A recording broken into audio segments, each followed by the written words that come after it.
Michel Agier, vous êtes anthropologue, directeur d'études à l'École des hautes études en sciences sociales, et vous vous intéressez depuis de nombreuses années aux migrants,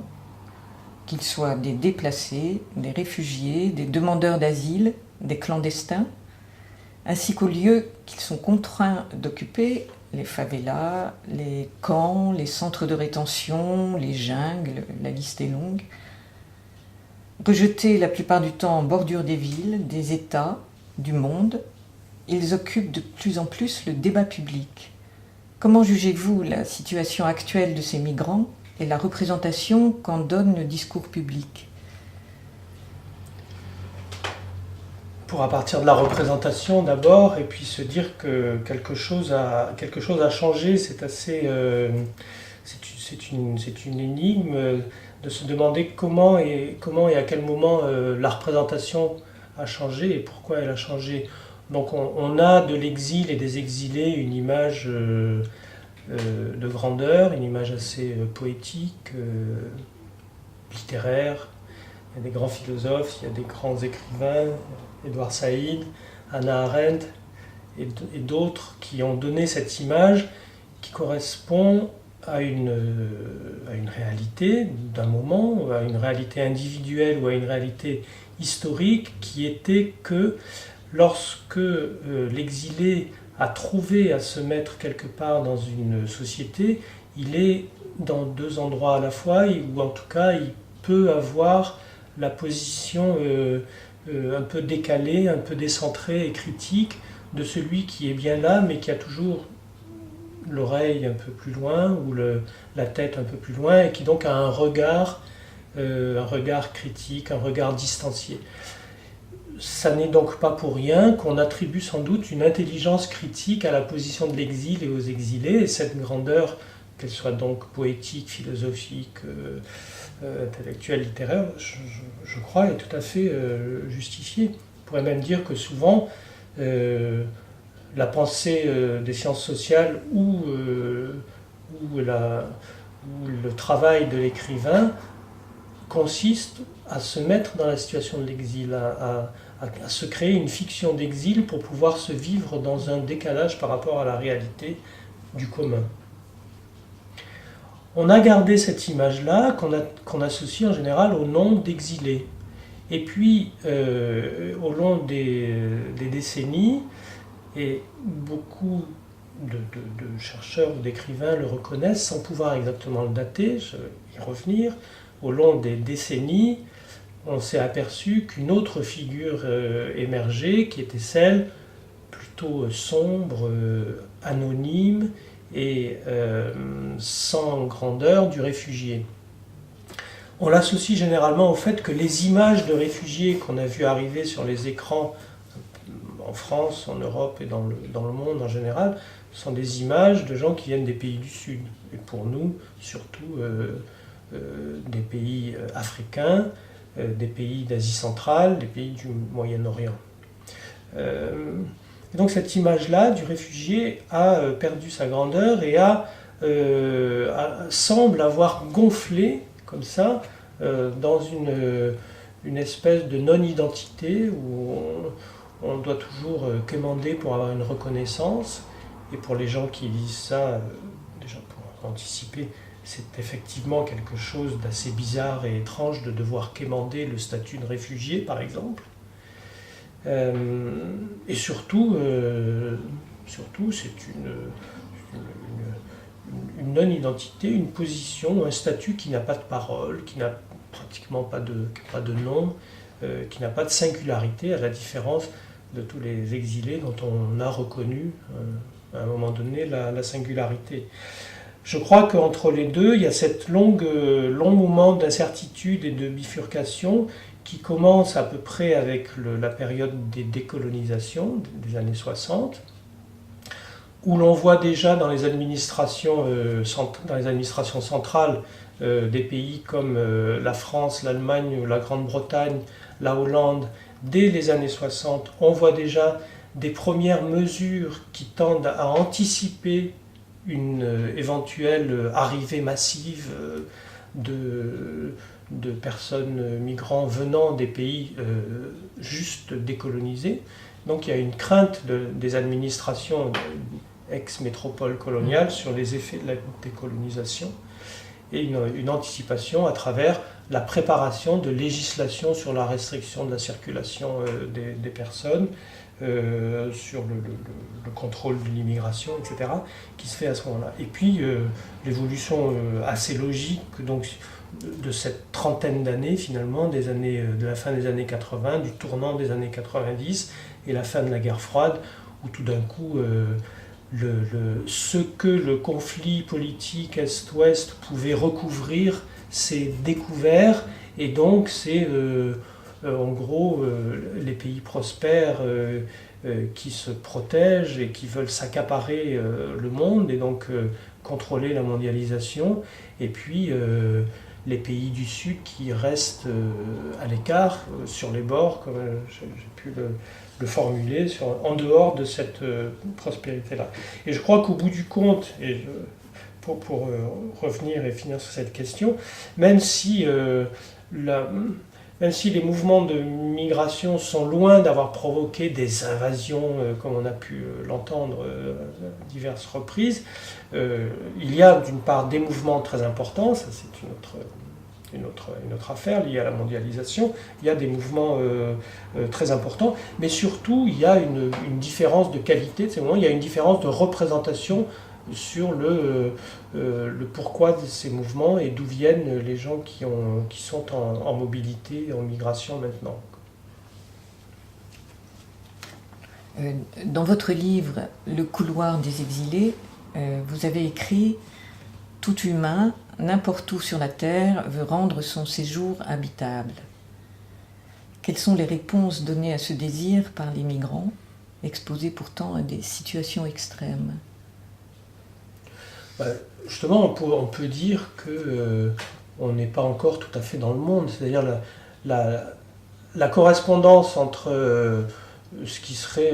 la sociologie et la philosophie du monde, qui serait l'idée d'un monde commun, et les limites spatiales, écologiques, géographiques de la planète, cette correspondance, elle n'existe pas pour l'instant. Donc on peut dire qu'on n'a pas encore fait le monde. Le monde n'est pas encore fait. Et de ce point de vue-là, tous ces événements-là, encore une fois, même s'ils ne sont pas massifs, s'ils sont démographiquement minoritaires, les circulations de personnes indésirables montrent du doigt cet état encore préhistorique de l'état du monde. C'est-à-dire que le monde n'est pas fait et le traitement qui est donné à une nouvelle sorte d'altérité, une nouvelle sorte d'autre, qui est cet étranger sans nom, sans lieu, sans lieu d'arrivée non plus,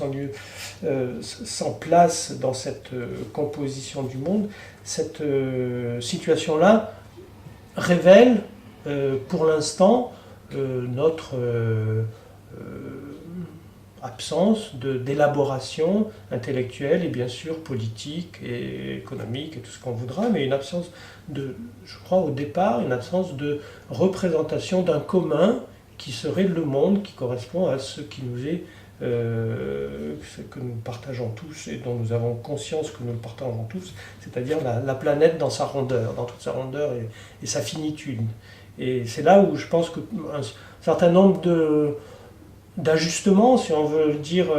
sur un long temps historique, peut-être que dans des décennies ou des siècles, on aura oublié ça et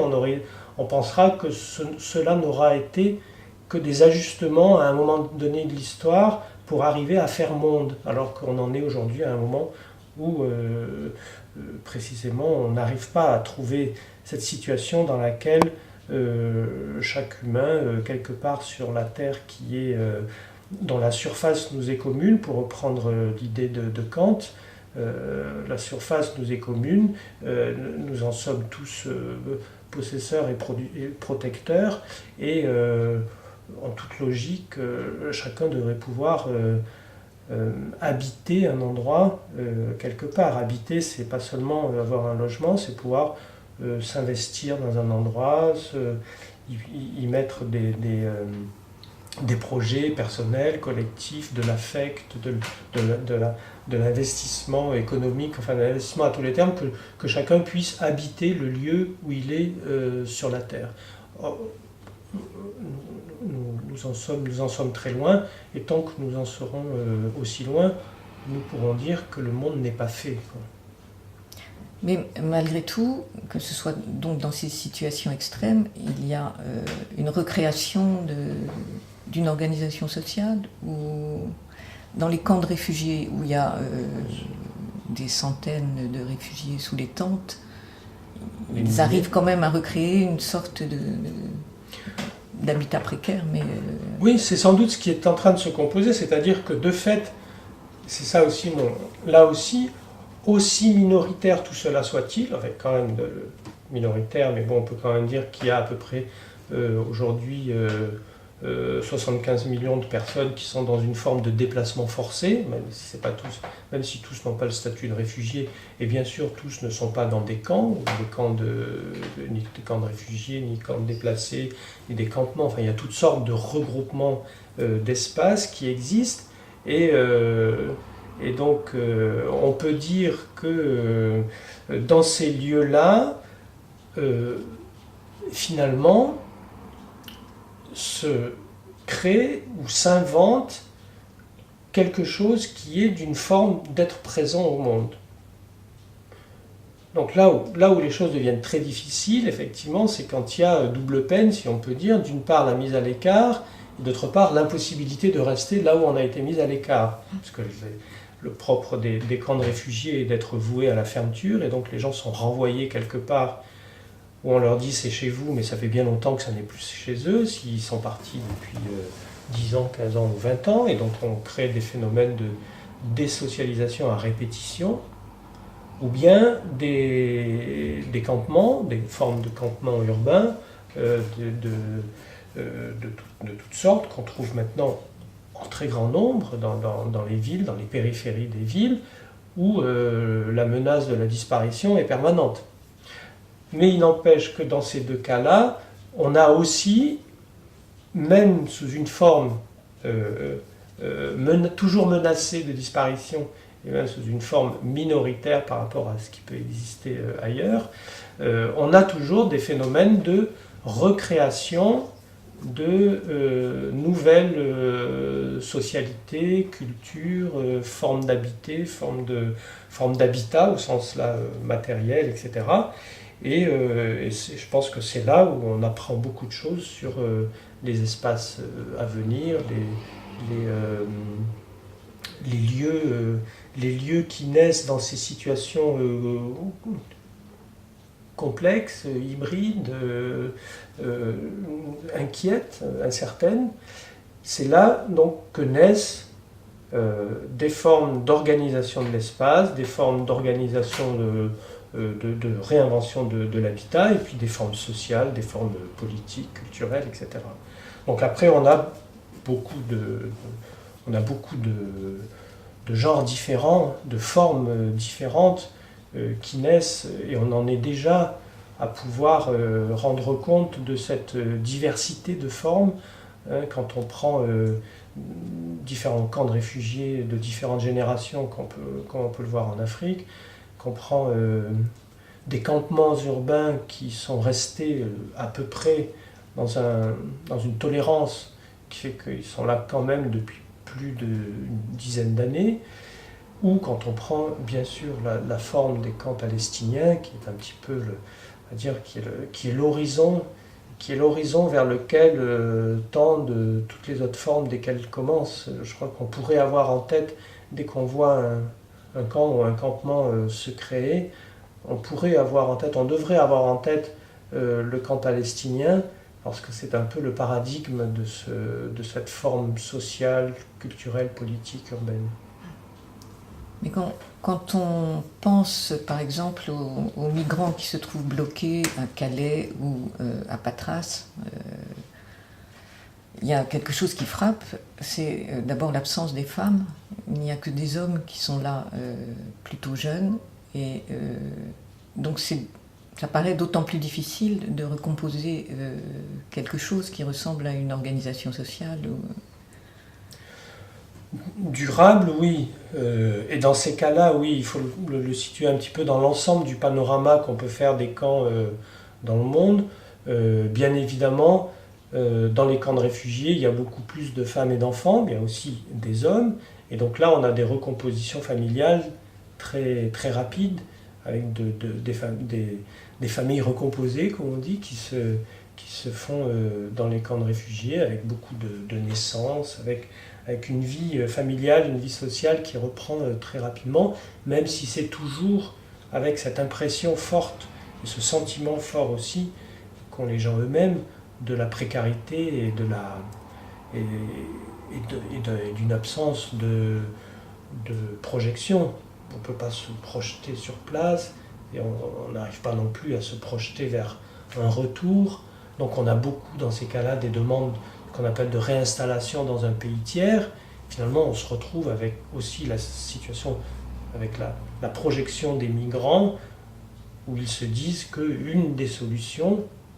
même si c'est en train de changer, est d'aller vers les pays du premier monde, qui sont soi-disant ces modèles de prospérité, de richesse et de droits de l'homme. Évidemment, l'expérience qu'ils en ont est différente, mais dans le contexte général de gens qui sortent de situations de guerre, qui sortent de situations de violence, qui sortent de situations de crise alimentaire, vraiment toutes les situations humanitaires, comme on dit, hein, on a aussi beaucoup de gens qui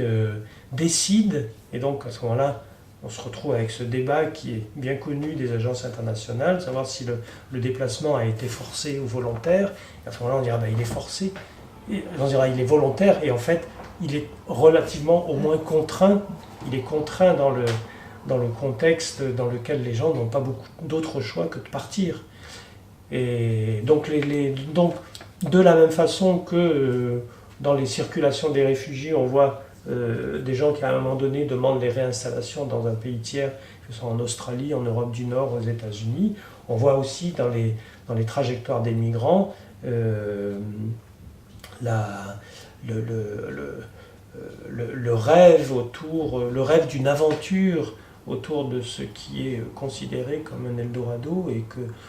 que les gens tentent, tout en sachant de plus en plus que la tentative est effectivement une aventure qui peut très mal se passer, mais au point où en est la vie réelle des gens dans ces contextes-là, c'est pas un policier à la douane qui va empêcher un projet de ce genre-là de se faire. Donc effectivement, là, ce sont des aventures, c'est-à-dire qu'il y a une certaine organisation où des hommes plutôt jeunes sont plutôt envoyés en éclaireur de la famille ou d'autres membres pour voir si une installation est possible, comment et avec qui. Et donc à ce moment-là, effectivement, il y a une certaine organisation. Dans ce qu'on appelle les ghettos en Afrique du Nord, près de la frontière entre le Maroc et l'Espagne, enfin les villes de Ceuta et Melilla, les villes espagnoles de Ceuta et Melilla qui sont au Maroc, à cet endroit-là, donc il y a des endroits en forêt qu'on appelle des ghettos, et où l'organisation politique, administrative même, est très importante. Donc on est dans une relation entre l'ordre et le désordre qui est assez intéressante, puisque les gens eux-mêmes cherchent à mettre de l'ordre dans leur situation qui est tout de même très instable, incertaine et chaotique. Donc il y a des chairmans qui sont élus ou qui s'auto-élisent parce qu'ils sont les premiers arrivés. On est dans des logiques parfois très villageoises, où il y a un comité qui organise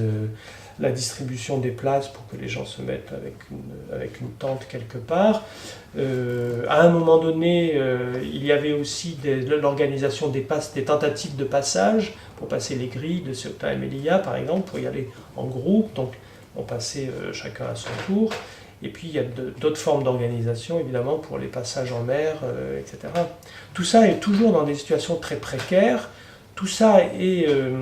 toujours se place toujours a priori dans la clandestinité, puisque les gens sont décrétés illégaux par les États qui ne les reçoivent pas. Ils pourraient les décréter comme légaux, mais voilà, les États les décrètent comme illégaux, donc ils sont dans la clandestinité. Et bien évidemment, tout ça peut et donne lieu de fait à toutes sortes de trafics qui se propagent d'autant plus que l'illégalité est le point de départ de cette affaire, quoi. Donc c'est pas en soi que les campements ou ce qu'on appelle les ghettos sont clandestins, illégaux ou marginaux. C'est parce qu'il y a un décret de l'État, on peut dire, un décret du souverain qui dit tout ce qui passe par ici est illégal. Bon, un choix inverse, on voit bien que lorsqu'il y a des mesures, par exemple, de régularisation, comme on dit, ça ne crée jamais les catastrophes qu'on annonce à l'avance, et au contraire, ça a toujours des effets d'apaisement pour tout le monde, dans tous les sens. Donc il y a bien au départ un décret souverain qui décide de l'illégalité de quelqu'un, qui pourrait ne pas le faire, qui pourrait décider d'une légalité et d'une prise en charge, nonobstant toutes sortes de politiques après migratoires, de séjour, etc. Il y a une manière de décider de la position par rapport à l'État qui s'exprime dans cette illégalité et qu'on propage après à travers les moyens de communication, etc., sous la forme de la criminalité.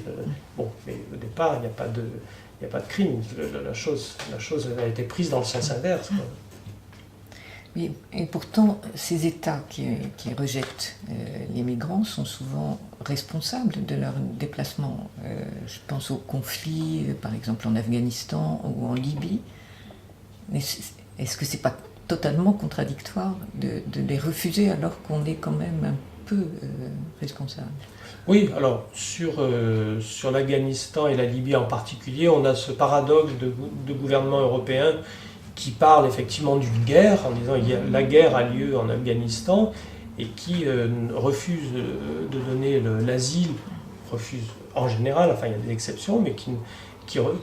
rechigne à donner à reconnaître le droit d'asile pour cause de guerre à des Afghans qui en font la demande en Europe. Donc, et pour la Libye, alors qu'on a entendu effectivement se manifester un certain soutien des pays européens à la rébellion libyenne, et donc reconnaître un état de guerre en tout cas, participer à la guerre d'ailleurs, et donc du coup effectivement être parmi les causes de cet éclatement de violence et de la fuite de nombreuses personnes de toutes nationalités, aussi des Africains, des Tunisiens, des Égyptiens, qui ont circulé, qui se sont comme ça dispersés dans la région, et qui se sont retrouvés bloqués en Italie ou également à l'entrée de l'Europe, parce que les États européens et la France en particulier ne voulaient plus à ce moment-là les reconnaître dans un droit qui était un droit tout à fait évident. Là, il n'y avait vraiment pas de discussion pour reconnaître. C'était un droit de réfugié. En l'occurrence, il n'y avait pas de doute sur la qualification des personnes. Or, ce qui s'est passé, c'est qu'à ce moment-là, on a vu, donc c'était en février, mars, avril 2011, on a vu l'Europe bloquer tous les passages jusqu'à aboutir à ce qu'entre janvier et juin 2011, le HCR et l'Organisation internationale des migrations reconnaissent au moins 1700 personnes mortes en Méditerranée par impossibilité de traverser légalement, et donc de se trouver dans les pires conditions qui soient, Et au moins donc 1700 d'entre elles ont été reconnues comme noyées et décédées en mer. Et puis, en février-mars, les pays européens, la France en particulier, lançant de grandes idées qui pouvaient ou qui voulaient sembler nouvelles, alors qu'il s'agissait d'installer des camps de réfugiés en Tunisie pour retenir les migrants explicitement avec cet objectif-là. Et je me souviens d'un discours de notre ex-président Sarkozy en mars 2011 qui expliquait, qui décrivait par anticipation ce qu'étaient exactement des camps de réfugiés. Alors je me suis dit qu'il n'en avait peut-être jamais vu, ou bien qu'il voulait peut-être devenir haut commissaire aux réfugiés des Nations Unies, parce qu'il expliquait qu'il fallait des équipements médicaux, qu'il faudrait éventuellement des petites écoles, des bonnes installations pour que les gens soient dans de bonnes conditions en Tunisie, dans des camps, sous protection des Nations Unies, et ne viennent pas en Europe. Et donc je me suis retrouvé un petit peu avec l'idéal type de toutes ces interprétations, ces analyses que j'avais faites sur le gouvernement humanitaire, en disant que les sociétés prospères ont besoin d'un gouvernement humanitaire pour les autres, pour les garder, pour les gérer et les garder à l'écart. Et c'était plutôt là, effectivement, dans la bouche d'un chef de gouvernement qu'on pouvait voir de la manière la plus explicite ce genre de traitement. Alors les chiffres parlent d'eux-mêmes. 50 millions de déracinés en 2011 et une évolution exponentielle puisqu'on parle d'1 milliard dans une quarantaine d'années.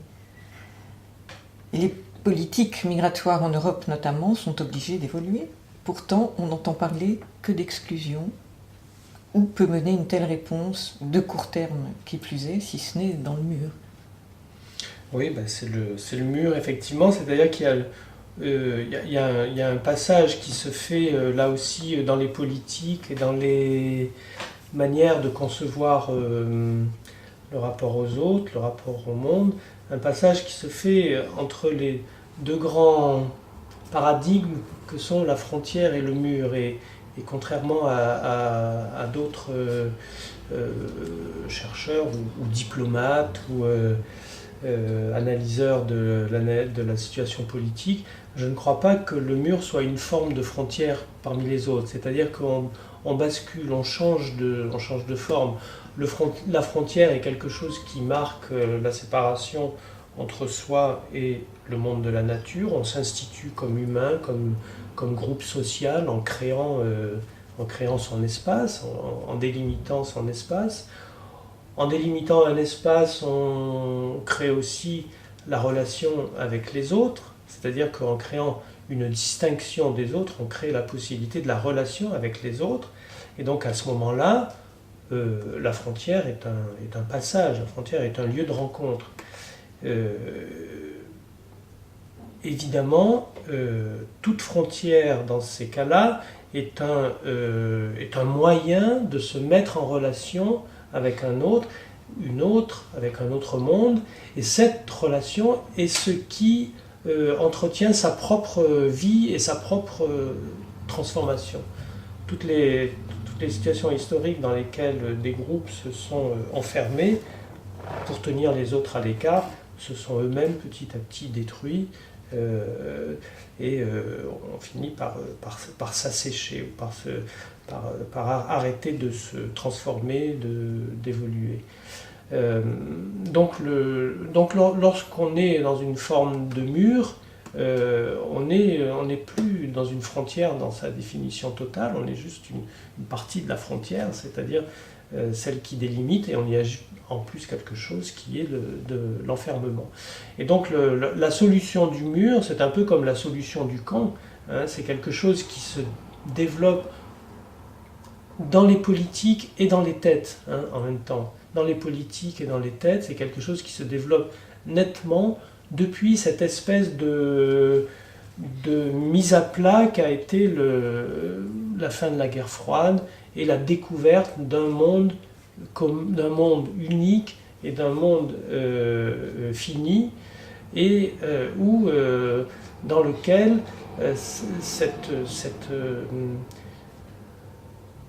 cet espace aurait eu besoin